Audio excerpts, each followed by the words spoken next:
can't punish people for mistakes.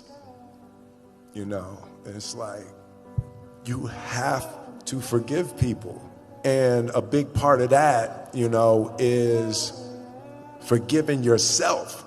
We don't forgive ourselves for stuff, and it makes it impossible for us to forgive other people. That last time with Daddy-O, I just learned what love is. Love is not punishing people and beating on them for what they did and hanging on to that trifling shit, you know, that they did to you. And it's like getting out of being a victim, you know.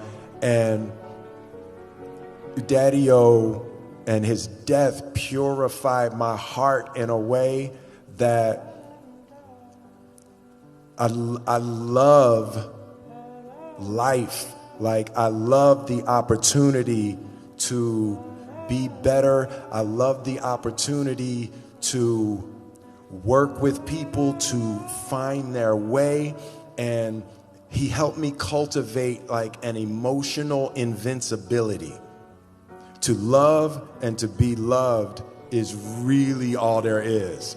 And everything else needs to be set up to support that.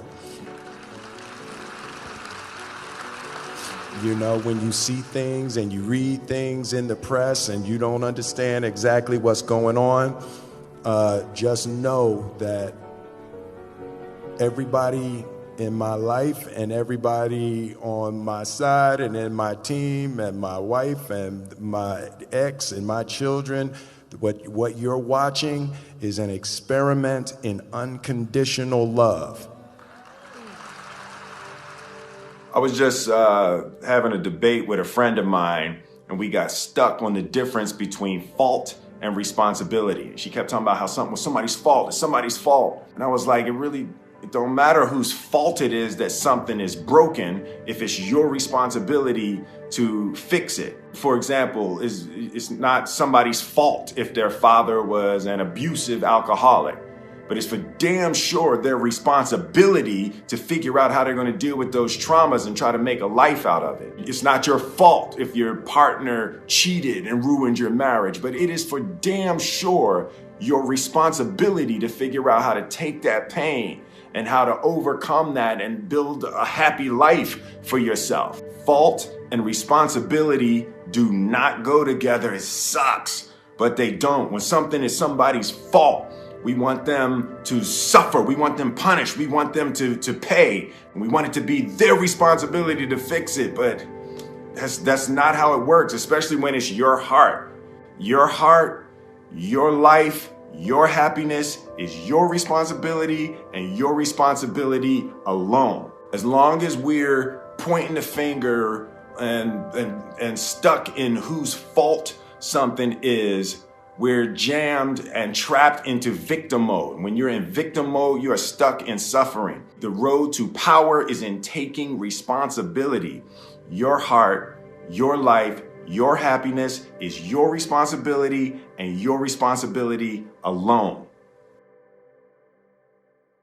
Sometimes we get stuck in these situations where we're seeking the approval of someone for our self-esteem. Yes. Self-esteem is about yourself, right? Absolutely. But we start looking to other people for our self-esteem, and you know, sometimes we find ourselves looking in broken mirrors to get a reflection of ourselves, right? And the greatest tragedy is when you look into a broken mirror to see if you're pretty, right? And you're gonna let that person tell you about your inner qualities. And the greatest tragedy is when you look in a broken mirror and you're gonna change your face to try to look good in a broken mirror.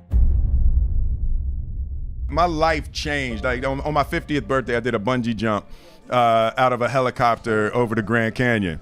I had spent so many years of my life building up Will Smith and this persona and the energy of who I was supposed to be in the world, and it had become a cage. Like, I couldn't do nothing. I couldn't go nowhere. I couldn't be with nobody. I couldn't, I had to do the things that Will Smith had to do and had to say. And, I made a decision in that, and on my birthday, that I was going to be free. That I was going to do all this stuff I wanted to do. I was going to say all the stuff that I wanted to. Big part of it, I think, also was my father died right before that. And somehow when my father died, I kind of got like free from his rules. When I started, I had, all these grand ambitions of what I wanted to be and what I wanted to do. And, I want to be the biggest movie star in the world. So I studied that, and I worked out, and I got my body crazy, and I did, just got my head around doing everything I could do to be the biggest movie star in the world, and then I had a taste of that. And I realized that even though I had achieved all those things, on the inside, I was still that same insecure little boy that was trying to prove something, to my father and all of that, and that you can't achieve your way out of your, childhood wounds and traumas. So then I made the shift, and what I realized is that the only sustainable mission throughout your whole existence is to improve lives. And as soon as I made the shift in my mind from trying to be big and trying to have money and trying to be popular to making sure that I improved lives every step of the way on this earth, then all of a sudden I started experiencing healing from product and winning to love and people.